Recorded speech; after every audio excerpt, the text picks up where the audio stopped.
정말 경악을 금치 못하겠습니다. 민주당은 국민의힘이 요청한 증인 35명 중에 단 한 명도 받지 않았습니다.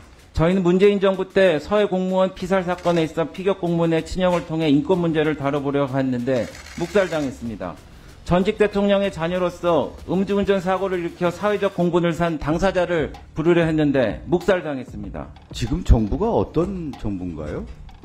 윤석열 정부 아닙니까? 명단 혹시 보셨나요? 문재인 대통령, 그리고 문재인 대통령 가족들 다 불렀어요. 사위, 부인, 장녀 부르고. 이렇게 해서 한 30여 명을 문재인 정부 인사들로 딱 증인 채택을 했는데 이 증인 채택이 경악을 금치 못하는 거죠. 저는 국민의힘 간사로서 오늘 운영위 국감 증인 채택을 위한 전체 회의에 대해서 깊은 유감을 표하는 바입니다.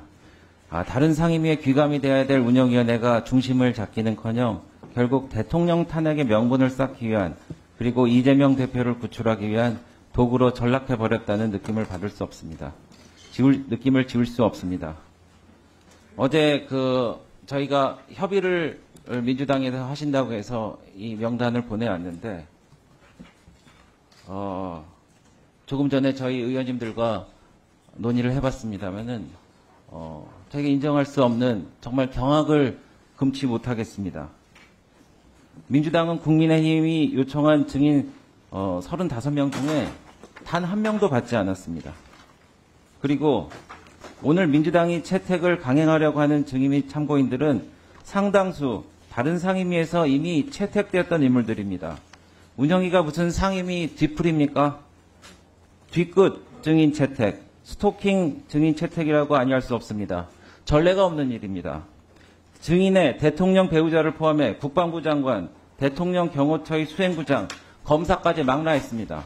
사실상 대통령을 제외한 모든 인물을 부르고 있습니다.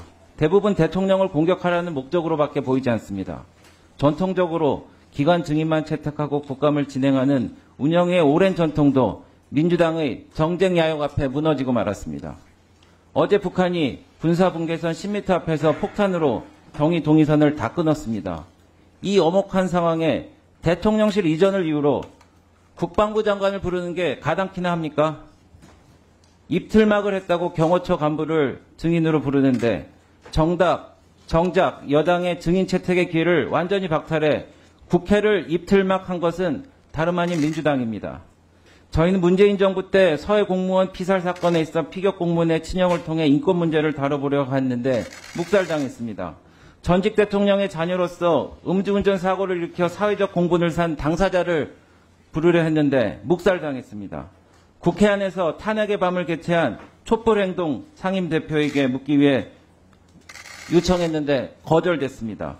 심지어는 국회의 운영제도 개선 등 애로사항을 듣기 위한 국회 사무처 공무원의 증인 채택도 거부당했습니다. 22대 국회의 다른 상임위의 국정감사에서 벌어졌던 민주당의 묻지마 갑질이 점점 정점으로 치닫고 있습니다.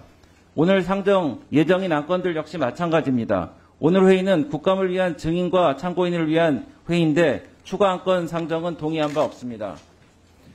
오늘 상정 예정인 안건들을 분석해보니 국회의 인사나 운영, 예산 상정 등을 민주당 마음대로 하고 정부의 시행령 규칙 등을 국회가 통제하기 위한 이른바 입법 구태타적인 법안으로 가득합니다.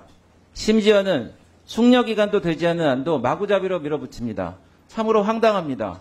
저를 비롯한 우리 국민의힘 위원 전원은 오늘 이 자리에 민주당이 이런 편파적이며 독단적인 의사일정에 결탄코 동의할 수 없습니다. 위원장님은 이 같은 일들을 같은 당이라고 해서 수수방관만 하지 마시고 대화와 타협으로 풀어나갈 수 있도록 오늘 회의를 중단시키고 다시 논의하게 해주시기를 간곡히 호소합니다. 이상입니다. 네, 간사님 수고하셨습니다. 다음은 박성준 간사님, 말씀하겠습니다. 네, 배준영 수석님의 말씀 잘 들었고요. 지금 정부가 어떤 정부인가요? 윤석열 정부 아닙니까?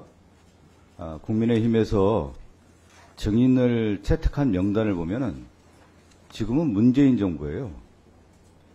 명단 혹시 보셨나요?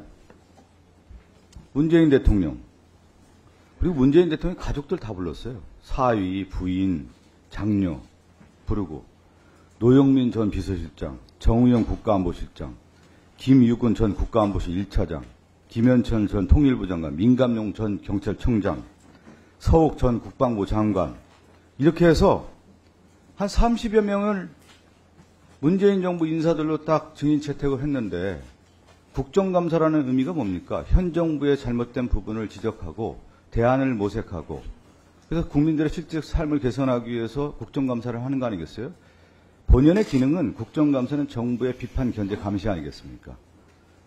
이 증인 채택이 경악을 금치 못하는 거죠. 우리 배준영 수석님의 말씀을 빌어서 제가 말씀드리면 누가 이 정부가 윤석열 정부라고 하겠습니다. 이 증인 채택을 과정을 보면 여전히 문재인 정부의 연속이다. 그러면 윤석열 정부 들어선 지 지금 초기입니까? 2년 차입니까? 3년 차입니까? 지금 3년 차 아니에요? 이제 중기를 넘어서서 되는 이 시점에서 정말로 윤석열 정권이 잘하고 있는지에 대한 것을 우리가 국정감사를 하는데 국정감사의 내용들을 보면 지금 얼마나 많은 비리들이 등장하고 있습니까? 대통령실 관저 의혹뿐만 아니라 공천 개입 의혹, 양평고속도로뿐만 아니라 도이치모터 주가 조작, 다시 그냥 검찰발 뉴스들이 나오고 있지 않아요? 검찰이 지금 다 흘려주고 있지 않습니까? 이런 것들 국정감사에서 파헤치라고 하는 것이 국정감사의 본연의 기능인데 국민의힘의 증인 채택 더 주십시오. 여전히 문재인 정부의 연장선상에서 국정감사를 하겠다라고 하는데 그것을 국민들이 납득할 수 있겠습니까? 다시 한번 좀 되돌아보시겠습니다. 그 국정감사의 의미가 무엇인지, 그러면 그 증인들을 어떻게 채택해야 되는 것인지. 그 야당이 증인 채택한 내용들을 다 보십시오. 하나하나 보십시오. 왜 증인 채택하는지 근거가 명확하지 않습니까? 이 현 정부의 잘못된 부분들, 공천 개입, 선거 개입, 도이치모터스 해병대 순직 사건, 대통령 집무실 관저 이전, 수많은 의혹들이 좀 불거져 나오고 있지 않습니까? 여기에 대해서 국민들이 지금 어떻게 보고 있습니까? 밝혀달라는 거 아니겠어요?